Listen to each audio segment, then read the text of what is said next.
বন্ধুরা, আজ আমি তোমাদের শেয়ার করছি ভাজা চা। হ্যাঁ বন্ধুরা, এই ভাজা চা যদি একদিন খাও মনে হবে রোজই খাই। আমরা রোজই একঘেয়ে একই রকমের চা খাই, এক এক সময় সেই চায় যেন আর স্বাদই লাগে না। একদিন এই ভাজা চা খেয়ে দেখো, এতই স্বাদ মনে হবে রোজ রোজ তৈরি করে খাই এটাকে। তাহলে সবার প্রথমে আমরা এই চায়ের মশলা তৈরি করে নিই। এখানে আমি নিয়ে নিয়েছি 1 চামচ মৌরি। এখানে 1 চামচ মৌরি নেব আর নেব একটি এলাচ। তোমরা এখানে 2 কাপ মতন চা তৈরি করে নিতে পারবে এই মশলাটা দিয়ে, মানে 1 চামচ মৌরি আর একটি ছোট এলাচ একটু বড় সাইজের নিয়ে নেবে। এবার এটাকে আমাদের খুব ভালো করে গুঁড়ো করে নিতে হবে। তো এইভাবে এটাকে গুঁড়ো করে, হ্যাঁ এই মশলা তোমরা তৈরি করেও রেখে দিতে পারো। যখন যখন মনে হবে চা তৈরি করবে তখনই 1 চামচ করে দিয়ে দিতে পারো চায়ের মধ্যে। তো এখানে দেখো আমি এটি গুঁড়ো করে নিয়েছি। এবার 2 কাপ চায়ের জন্য মোটামুটি এইরকম 1/2 ইঞ্চি মতন একটু আদা আমাদের দরকার এখানে।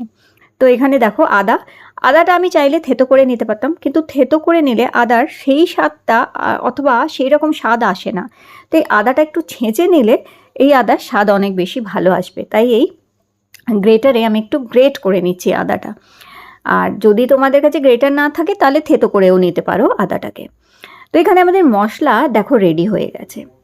এবার একটি কড়াই বসাবে গ্যাসের উপরে, আঁচটা কমিয়ে দেবে। আঁচটা কমিয়ে দিয়ে তারপরে এখানে তুমি 1 থেকে 1.5 চামচ তোমরা চা পাতা দিয়ে দেবে। 2 কাপ চা যদি করতে হয় মোটামুটি 1.5 চামচ চা এখানে আমরা দিয়ে দেবো। 1.5 চামচ চা দিয়ে এবার চাটাকে হালকা আঁচে কিছুক্ষণ নাড়াচাড়া করবে, বেশিক্ষণ না। এই ধরো জাস্ট 1 মিনিট নাড়াচাড়া করবে চাটাকে। 1 মিনিট একটু নাড়িয়ে চাড়িয়ে নেবার পর আমরা এবার এখানে 2 চামচ চিনি দিয়ে দেবো। তো এখানে 2 কাপ চায়ের জন্য 2 চামচ চিনি দিচ্ছি। তোমরা যদি চাও তাহলে আর একটু বেশি চিনিও দিতে পারো, যদি একটু বেশি মিষ্টি খেতে ভালোবাসো। তো এখানে 2 চামচ চিনি দিয়ে এবার এই চায়ের সাথে চিনিটাকে ভালো করে আমরা নাড়িয়ে চাড়িয়ে ভেজে নেব।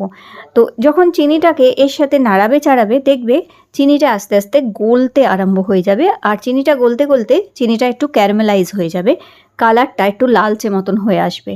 আচ্ছা, এদিকে আমি বলে দিই, দেখো আঁচটা কমিয়ে রেখেছি। এখানে আমি দুধ রেডি করে নিয়েছি। দুধটা যদি প্যাকেটের দুধ হয় তাহলে তোমরা একটু ফুটিয়ে ওটাকে ঘন করে গরম করে কাপে রেডি করে নেবে।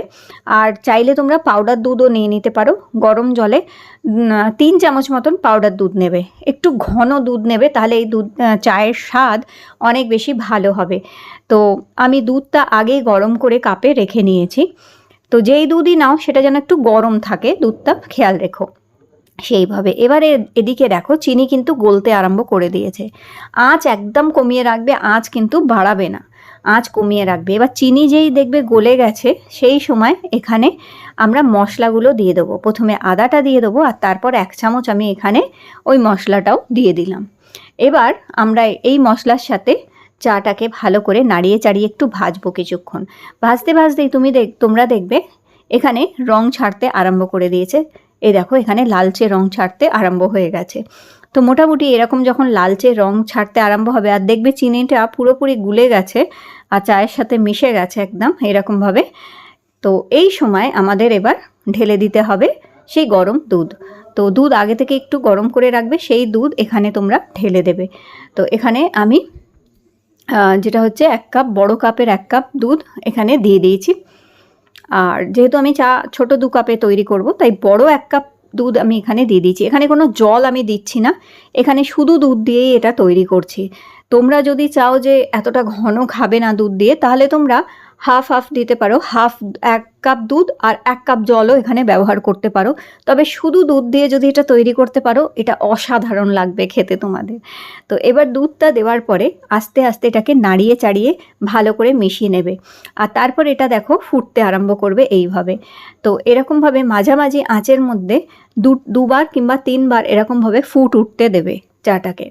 তো এখানে আর অনবরত একটু চাটাকে নাড়তে থাকবে হাতা অথবা খুন্তি দিয়ে। দেখো 2 বার অথবা 3 বার খুব ভালো করে আমি একবার ফুটিয়ে নিচ্ছি এইভাবে।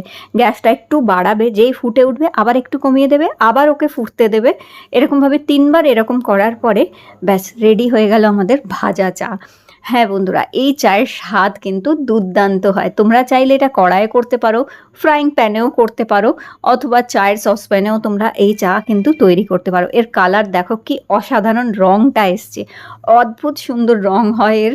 তার সাথে সাথে এর স্বাদ কিন্তু দুর্দান্ত লাগে, দারুণ লাগে। আর হ্যাঁ, এই চাটি যদি মাটির খুঁড়িতে সার্ভ করা হতো তাহলে কিন্তু খেতে একদম অসাধারণ লাগতো। চেষ্টা করো মাটির খুঁড়িতে খাওয়ার এই চাটা। তো অবশ্যই এই ভাজা চা ট্রাই করে দেখো, দারুণ লাগবে খেতে। আর কেমন খেলে আমাকে কমেন্ট করে জানিও। রেসিপি ভালো লেগে থাকলে লাইক দিও, চ্যানেল সাবস্ক্রাইব